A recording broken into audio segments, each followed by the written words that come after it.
Mr. Khara, first of all, thank you for coming here and doing this for members of IBCA.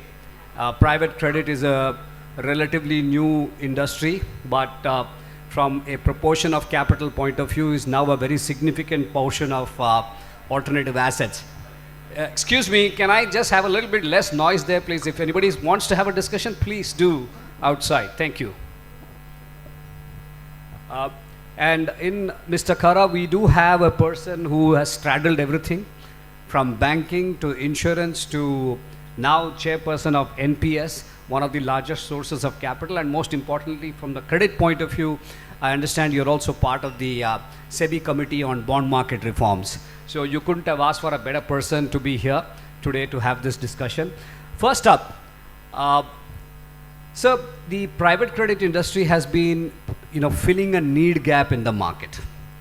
However, and I'm speaking on behalf of a number of people, some of whom were on stage, but who may not have said this in so openly, that do the regulatory ecosystem, and I'm not referring to any specific regulator here, view this industry as a potential systemic risk, or is this industry a needed industry? Well, I think when it comes to the industry, private credit per se, I would say it's more of a evolving industry as of now.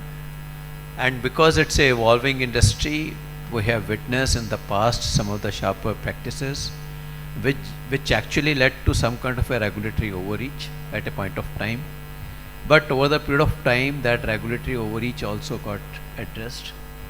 And I would say that this is one industry which actually falls in the domain of two regulators in many respects.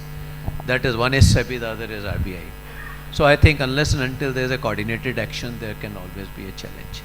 Having said that, I must also mention that this is a very, I think in the current context where we are as an Indian economy, we are at the cusp of the development and the developed state.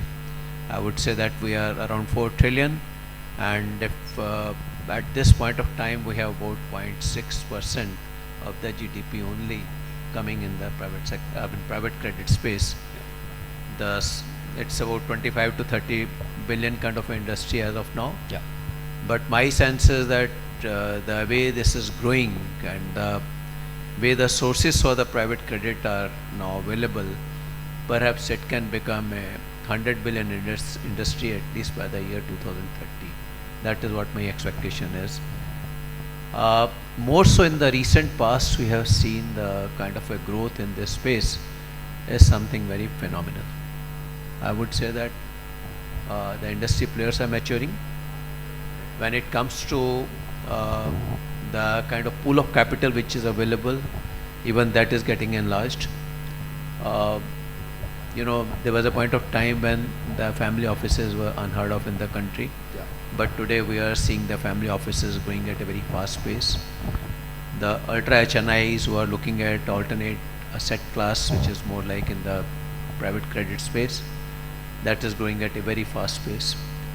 And also I would say that the intermediaries who are challenging, who are actually channelizing this private credit money, even they are maturing. And that maturity actually gives a lot of confidence and trust in the mind of those who are making their capital available. And financial sector, all said and done, is a sector which actually thrives on trust. Yeah. I'll pause myself for that. No, thank you, and I appreciate the fact that you said that there was probably we swung to one extreme. Now we have corrected that from a regulatory point of view. I think the view that the industry takes is that the capital base of private credit funds in India, all of the capital base is effectively equity risk capital, and I just want to characterize that, because whether it is family office, HNIs who are large investors and therefore substantially differentiated from the kind of investors who invest in mutual funds, they are coming with their eyes open into some of these private credit funds, knowing fully well that the investments that they do could be at the higher end of the risk spectrum, but they are coming for that higher return and they understand the risk. So given the fact that SEBI regulations do not permit any of these credit funds to borrow from the banking or NBFC system, any accident that may occur in the private credit funds is unlikely to have a domino effect in the rest of the financial system. Is that the way the policymakers look at this industry, or are they looking at it slightly differently? Well, of course, when it comes to the leverage capability of the private credit funds, that of course, what you mentioned is one of the concern areas. But nevertheless, I would say that I think perhaps the regulator also would like to evaluate the maturity level with which these funds are, the managers, how do they manage the money, and how responsibly they conduct themselves in the market. You would have seen that, when it comes to, of course, contagion is something which is always on the top of the mind of the regulators, and we have already seen its impact, at least there in the US, as far as this private credit industry is concerned, and how it is impacting the banking sector over there. So I think, but fortunately for us in India, we are nowhere comparable to the US situation. So that's a very, it's very comforting situation. But then of course, part of it is also attributed to the steps which have been taken till now. I also say that, I would say that, the regulator keeps on monitoring the maturity level of the industry players, and then depending upon that, the relaxation happens. I would say that it is still about 25 billion industry. Maybe when we will see it moving towards 100 billion, even the leverage will also be possible. We have already seen that when it comes to M&A financing, all this while it was a no-no, big no-no, as far as the Indian banks were concerned. Whereas we as Indian banks who were operating overseas were permitted to do the M&A financing in those geographies, because the ecosystem was something which was ensuring that the discipline is maintained. And even at this stage also, I can perhaps share on this forum, there was a debate before even RBI opened up this M&A financing. There was a good amount of debate, and unless and until they were given the comfort, yes, today it can be managed. The kind of risk which are there, people can enter into the M&A transaction with their eyes and ears open, and they have got enough elbow room to really handle the kind of risk which is inherent in such kind of transactions. And that is why this kind of M&A financing could really start happening in this country also. So I would say that this is always a journey, and the regulators are very watchful in terms of how things are moving, and then depending upon the need of the economy and also the maturity level, they actually evaluate both and then come out with the regulations which are supportive of the industry. It was a 1994 circular which took almost 30 years for it to be sort of amended. So we just hope that the pace of reforms is... I think now in any case the movement of reforms is much faster. And, and also, if I may put it like this, the regulators are now quite open in terms of debating the subject. And if at all they get convinced, then the possibility of reforms is also much stronger. Interestingly, Mr. Khara, on the M&A financing, while on the one hand the private credit industry obviously is providing the supplementary capital for what is currently not permitted to banks, there is a very interesting argument from an FDI point of view that many private equity funds have actually made to policymakers. And the argument goes as follows. As a private equity fund, India is not competitive on the FDI front. And the rationale is as follows. Private equity funds have been investing into equity in India. They have a choice of investing in Japan or some of the other places. And they are able to get, assuming the underlying companies are growing at, let's say, 1.5x the nominal growth, right? Even though nominal growth for India is higher and others are lower. The ability to get leverage in other markets versus the inability to get leverage here reduces the return that investors make, and that is one of the causes for FDI not really coming into the country. Is this an argument that has been sort of resonating with policymakers? Well, I think when particularly when it comes to FDI and if at all they have to rationalize the decisions for not coming to Because the right now the country. government is very worried about FDI flows into the country. I do agree, but I think at the same time there are FDIs who are only looking at the potential growth in the country, and they don't have a challenge in terms of the cost of capital. So they are not really as much worried about the leverage. They are more worried in terms of what are the taxation rules of the country and whether there will be stability relating to those rules. That is something which bothers FDI, I mean at least the global funds much more. And then of course the ability of the legal mechanism to really enforce the securities and recoverability. That is something, these are the two very important concerns in the minds of the foreign investors, particularly those who are coming to the private equity route. This is something which is on the top of their mind. But yes, of course, having said that, I must also mention that when it's a situation where they are evaluating the competitive scenarios, yes, of course, we have seen that when it comes to China, they are offering much higher, return on equity, and as compared to India, and that is essentially because of pricing factor. Yeah. So that those price multiples which are there in the country, they are something which are, to my experience, this is something which I have come across while I'm interacting with various global private equities. So let's move to a different subject with regard to availability of capital for private credit industry. And herein you wear the hat of being a very senior advisor and veteran of the insurance industry, as well as the chairperson of NPS. Many of the private credit fund managers are obviously have been eyeing these large pools of capital, which have for a variety of different reasons, not just private credit, across the board, have had very little participation in the alternative investment fund industry. Whether it is the highest end of the risk spectrum, venture capital, or let's say somewhat lower end of the risk spectrum, which is private credit. Is that likely to change? And what is likely to change? Yeah, I think when it comes to insurance, of course, they have permitted investment of insurance companies into AIFs. So I think that was the first step which was taken. And when it comes to even insurance pool which is available, that also is, they have now come out with the very clear guidelines in terms of 5% of the private sector pool can be invested and 1% of the government sector pool can be invested into. But the largest insurance company is nowhere near even utilizing the existing limits. I agree with you. When it comes to the pension funds, the issue is essentially relating to the skill set which is available with them.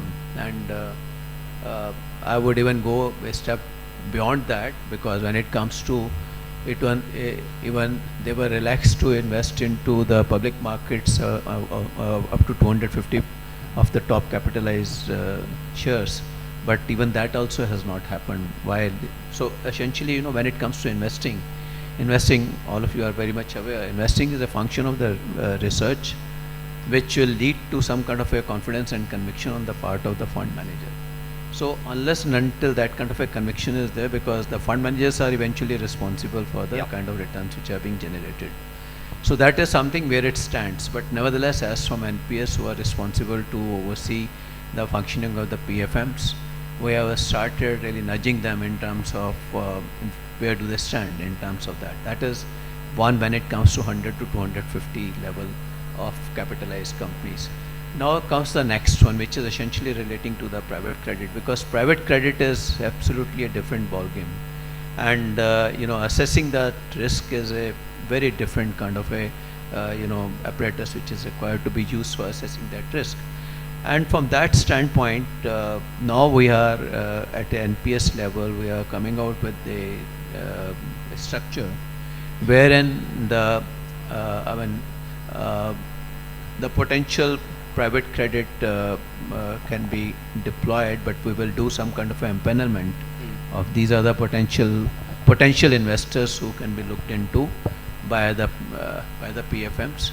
And on that particular piece, we are quite ahead now in terms of building up the team, etc. We have done it, and hopefully, I think, hopefully within September, we should have the first level of action already there in this particular space in terms of inviting applications and then screening them, and then at least being some kind of a preliminary scrutiny and then uploading it for the pension funds to invest. Oh, that's really great to So hear. that I is think something which we are actually working on these kind of timelines, and I am quite confident that it should be possible.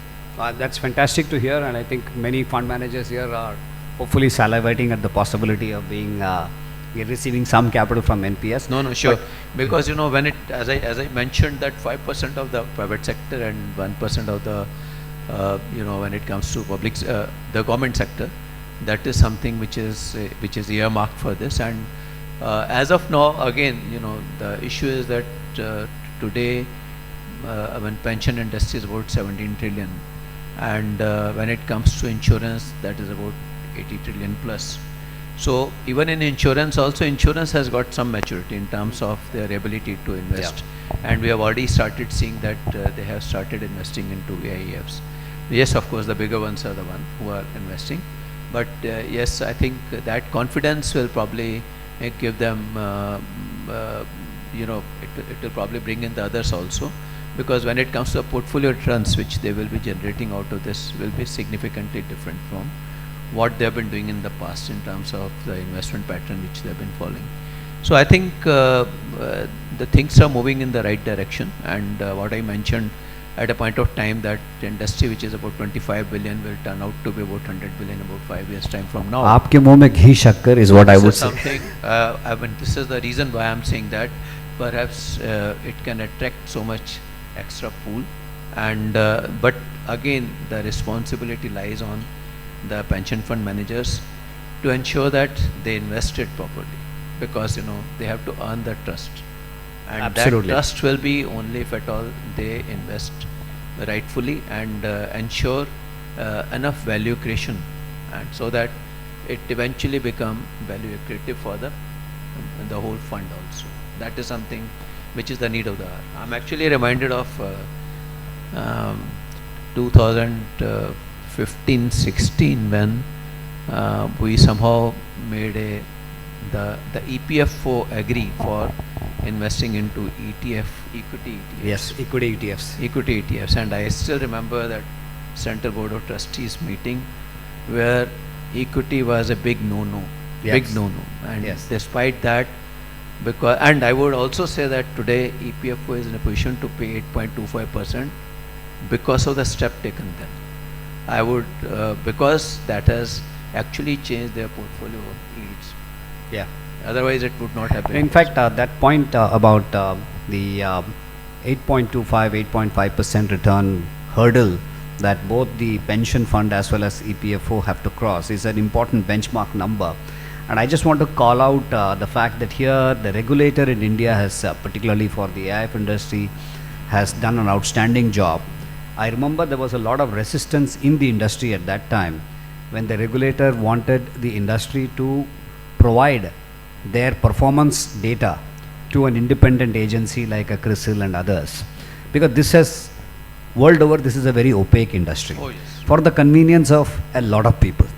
But here was a regulator who was insisting that data should be provided, should provide third party.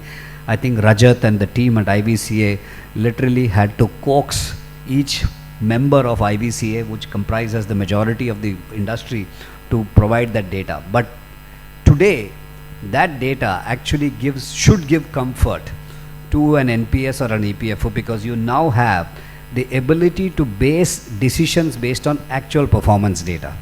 And in that, I want to just call out the private credit data. Private credit as an industry has shown much lesser volatility than equity. The dispersions between the best performer and the worst performer is much more narrower. And interestingly, most of them actually raise capital with a hurdle rate of 9% or more. So when you look at the hurdle rate of 9% or more, it is already a 40 basis points above the 8.6% number that we talked about. So even if the fund manager is able to deliver only the hurdle return, he will still be outperforming what the requirement is. Having said that, and I believe earlier in the day there was a presentation by somebody where they said that 40% of private credit funds was in real estate fund. In real estate fund. There was an interesting data on that. I was looking at the data. All real estate private credit funds, post IBC and RERA, have delivered net returns of more than 14% for investors. So regulatory reforms, not just in the market but also RERA and IBC, has really enabled the credit industry. No, actually, the way this ecosystem has evolved over the period of time, and particularly, when the focus is very clear that you have to earn the trust. Being a new industry, you have to earn the trust.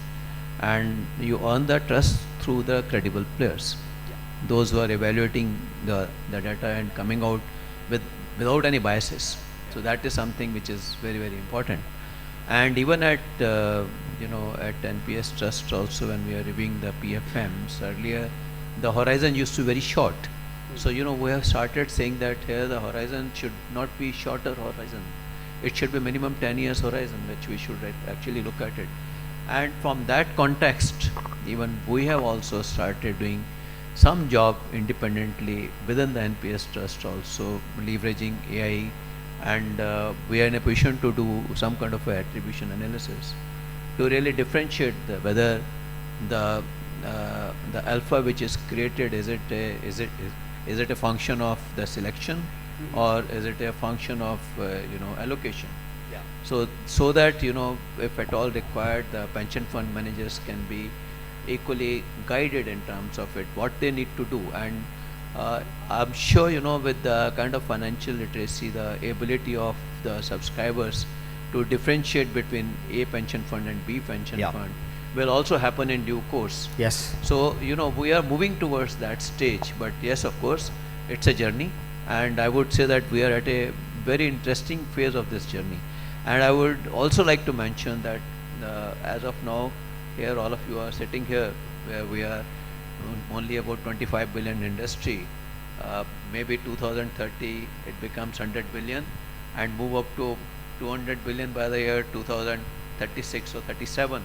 So it's about 8 times growth, and when I say it, I mean it. For the sake of reference, I'll give you a data point. You just given fodder to anybody in the press who is sitting here. No. So I will tell you, mutual fund industry used to be 16 trillion industry in the year 2014-15, and today it stands at about 81 trillion industry. Yeah. What has happened? What has happened is the SIPs, the MP came out with a campaign, SIP sahi hai. So which gave the huge amount of confidence to the common investors who were at a point of time when they were looking at the alternate options in terms of asset class. So when that industry can become 17 trillion to 81 trillion, 82 trillion in just about 10 years time, why this industry cannot become 250 trillion, Totally. 250 billion by another 10 years time? And mind it, during this period, the GDP growth will be much faster. So if at all GDP growth is much faster, I would say that it's very The requirement is going to be estimation. 1.5x GDP growth in any case. That's fantastic. So I'm conscious of time. I want to move to the bond markets, because that is the other piece that you are very much part of the regulatory reform committee. Our bond markets are still concentrated in the AAA, AA, and what is below is what is being addressed by the private credit industry in India. But over a period of time, the industry obviously has different risk profiles. There are performing credit funds in the private credit industry who may be targeting, let's say, 12-13% return, and there are people who are far more adventurous who may be doing distressed debt. What is it that we can do from a policy point of view that we not just deepen the bond market but widen the bond market? There is greater liquidity, greater transaction possibility in the lower rated bonds, because the need of credit is actually in that, and where the existing financing systems are unable to react with regard to structure, speed or convenience of the borrower. No, actually on this particular aspect also there was, a lot of deliberations have happened, and with the help of independent agencies only, we have demonstrated to both IRDA as well as to PFRDA that when it comes to the difference between the AAA and AA and even AA and BBB, the yield difference is much higher. When it comes to, if at all you look at the risk adjusted yield, there is no difference. Yes. So that is something which you have actually done it for past 10 years and shown it to them. And I would say that in the private credit industry, if they are investing into triple B, I think they are actually creating value for their subscribers. Absolutely. I think a And, lot of the borrowers are triple B or maybe lower. Yeah. So that is something which has already started, but there is a realization now at those levels also, and I think maybe insurance pool would be the first one which will probably get into this space faster, because as I mentioned that when it comes to their investment machinery, it is much more matured as compared to the pension fund, etc. So I think they will probably be in a position to do it even faster. But yes, of course, that is one aspect only when it comes to how to attract the pool. The other important aspect is the ease and the convenience of doing the bond transactions. So that is something which is engaging our attention, that what can be done. Can we Government has now removed the taxation friction on government bonds. What can we do on domestic bonds? What can we do for that? That is one. And secondly, taxation is one of the major aspects, but I would also say that when it comes to, if at all you want to invite the potential investors, we need to offer a frictionless service. Yes. And when it comes to equity, all this could be possible because of the demat. Correct.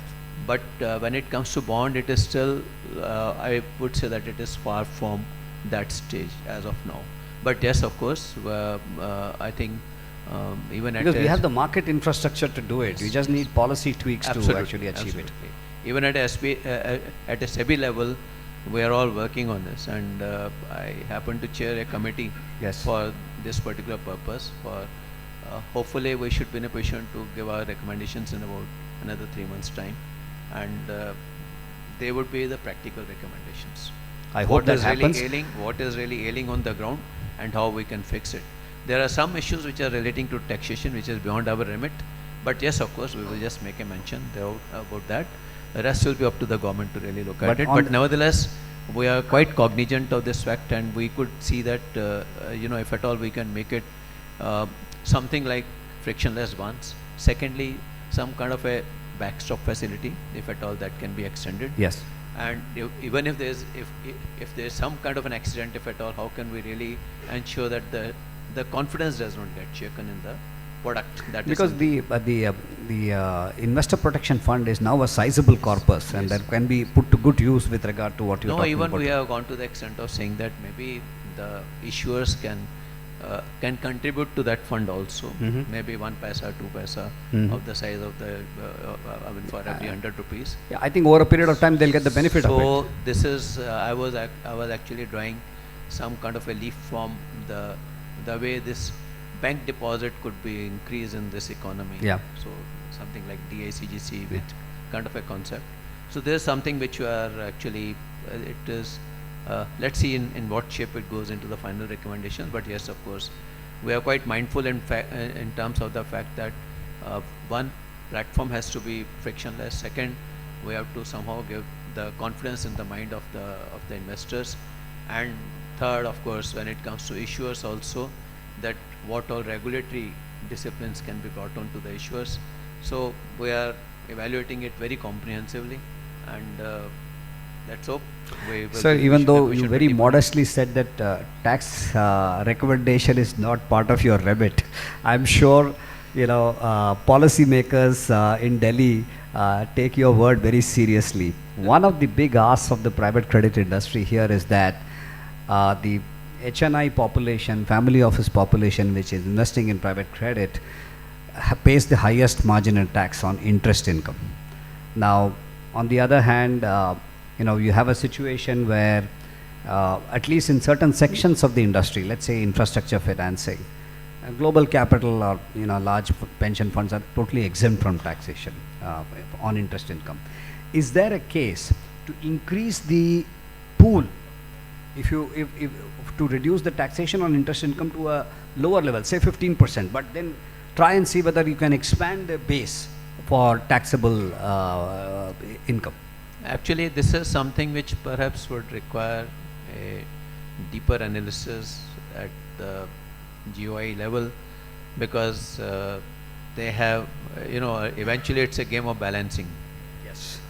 It's a fine balancing is a game which is known as budgeting, and how to ensure that the fiscal does not go out of order. And I mean, there are multiple dimensions. If fiscal goes out of order, rating goes for a toss, the cost of fund goes up in the economy. So I think it is something which is a bit of a complex area, and since I don't have a clear visibility of all of them, it may not be proper for me to comment on that. Conscious of time, shall we take some questions from the audience? Anybody?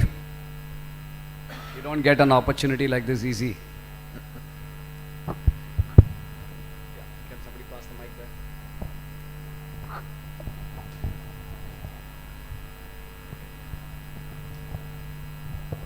Hello. So I'm Vikas from AK Alternates.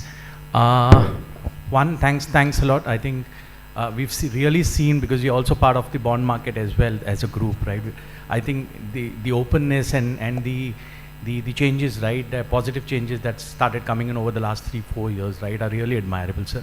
So on the alternate funds, maybe we spoke about on the taxation aspect, right, on the interest part. I think one of the industry demand was also parity, sir, right? So while a private credit Parity with who? Parity with the hybrid funds. See, we have the hybrid funds of mutual funds still getting taxed much lower, right, with a holding period of about 2 years, right, and that's pure structuring, correct?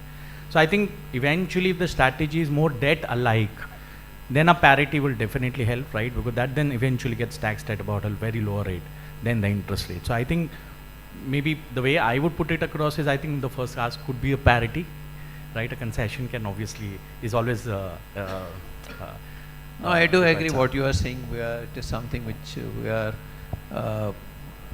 cognizant, and also we do discuss about this, but there, as I mentioned, that there are multiple factors which have to be kept in mind, and some of them are not, I'm not in a position to really visualize. So, but yes, of course, in terms of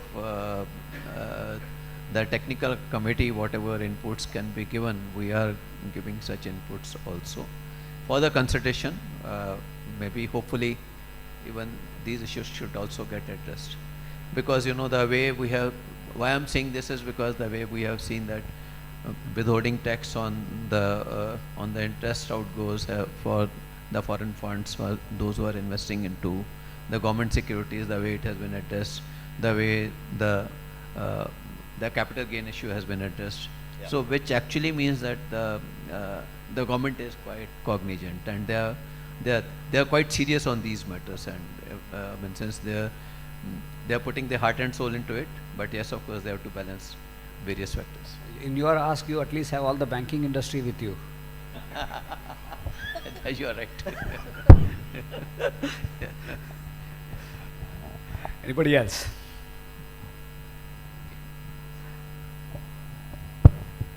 All right, so I think with that, we're almost concluding this segment. Can we have a big round of applause for that absolutely compelling discussion?